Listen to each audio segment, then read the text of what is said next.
Would you be okay with being less right if it contributed to living in a more peaceful world? Would you be okay with being less right if it contributed to a more peaceful world?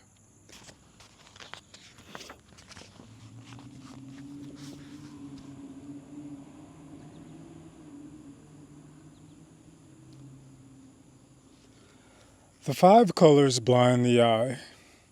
The five tones deafen the ear.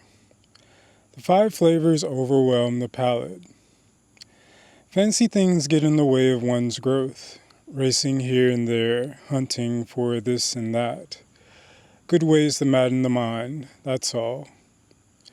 Relinquish what is without, cultivate what is within. Live for your center, not your senses. The five colors blind the eye. The five tones deafen the ear. The five flavors overwhelm the palate. Fancy things get in the way of one's growth, racing here and there, hunting for this and that. Good ways to madden your mind, that's all. Relinquish what is without, cultivate what is within. Live for your center, not your senses. This was chapter 12 of the Tao Te Ching, which is one of my favorite books, one of my favorite spiritual texts, one of the best books ever written, in my opinion. And chapter 12 of this book has been on my mind a lot lately because the state of the world, or at least the state of where I happen to be in the world, which is the United States of America, seems to be getting more and more divided by the day. And in my opinion, from my point of view, one of the major reasons why we get more and more divided by the day is because the vast majority of us live for our senses. The vast majority of us live in a state of separation, or within this idea, this paradigm that we are completely different from those around us. And because of this, we feel separate from those around us. And where there is division, where there is separation, conflict is inevitable. And I'm particularly frustrated with both the left and the right. Full disclosure, my politics lean more towards the left, and that is largely because traditionally the left side has been the more inclusive side for all of humanity, at least seemingly so. But right now I don't really have positive feelings for the left or the right, and the reason being is it seems like both sides are so attached to being right, so attached to the idea that everyone on their side is correct and everyone on the other side is incorrect, that they can't see that we're just dividing ourselves from the other more and more, and that the more that we do that, the more that conflict, the more that violence is inevitable. And I think what we all want, at least ultimately, right? I do think there's some people out there who enjoy violence, some people out there who enjoy conflict, who enjoy, having an enemy. I think there's a minority of people out there, but I think the vast majority of us on the left and the right just want to live long, happy, fulfilling lives, right? We want to create a world that is just and fair and equitable for ourselves and our family. And why I'm frustrated is because it's so glaringly obvious to me that that'll never happen so long as we're pointing our finger on the other side and creating an enemy out of people who are supposed to be our countrymen, and not even just our countrymen, like worldwide. Like, we all share the same planet. Like, we are all human beings, and we all have a lot more in common than we have different, whether we'd like to admit it or not. I grew up in a small town in rural South Carolina, a town where I saw the Confederate flag on a daily basis. I think I've spoken about this in one of my other videos. And especially as a young black boy or a black man in a place like this, I can totally understand how angry it can make you that there are people out there who seemingly hate you for no reason, or seemingly want you to not exist, or seemingly, want to create a world where you suffer more. Like, I can totally understand the anger surrounding that sort of ideology. But I had to let go of that anger, and I had to sort of broaden my perspective and take a step back and see that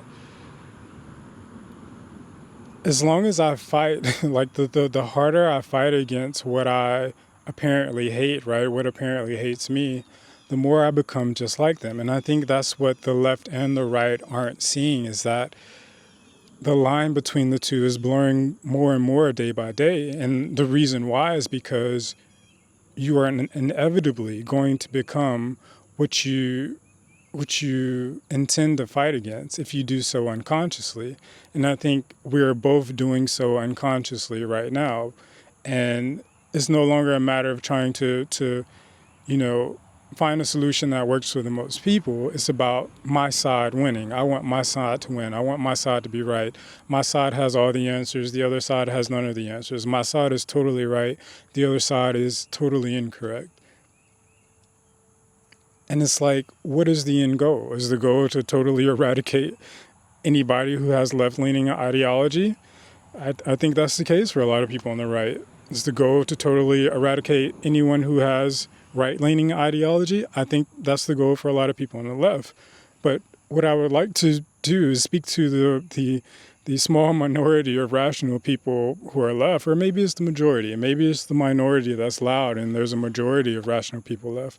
But I would like to speak to you, if you're listening to this video, to try to help you understand that left and right are just labels, right?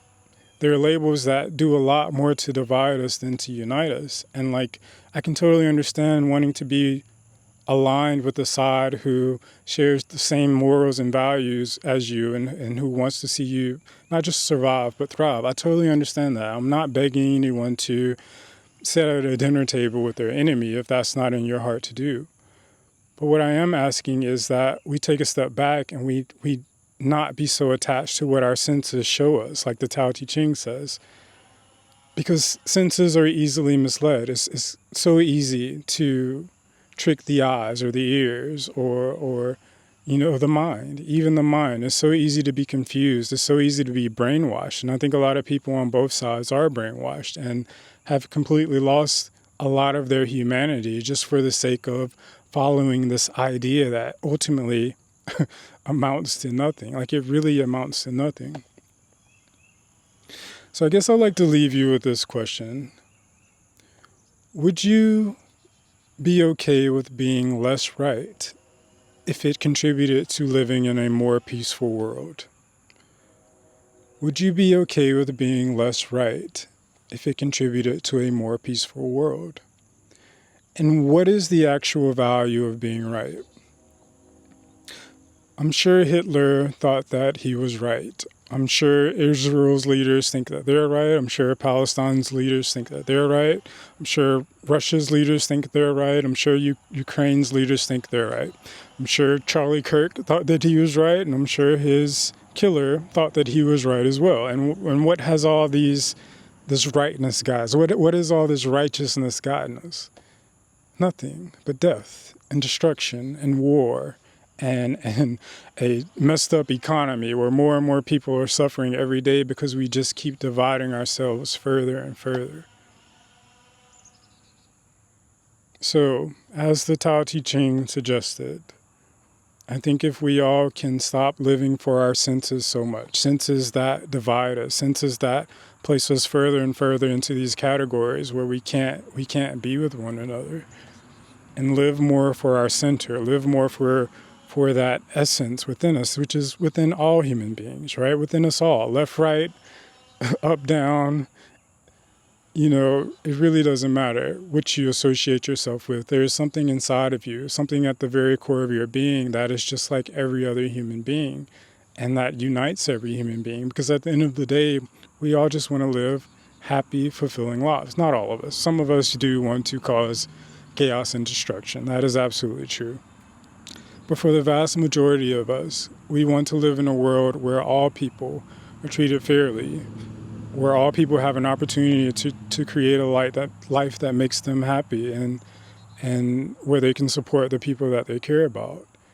And if we can just remember that, if we can remember the thing that unites us, which is our humanity, something that I do think the vast majority of us still do have, whether it seems like it or not, if we can remember that thing at the core of our being that makes us human, then perhaps we won't be so inclined to fight each other, right? And to breed more chaos and destruction into the world. So my name is Michael Sinclair, and this is something that's kind of been on my conscience lately, and I just wanted to get out. And I know it might fall on deaf ears. Like, I understand there's an emotional attachment to ideology, specifically politics, because politics is life and death for a lot of people.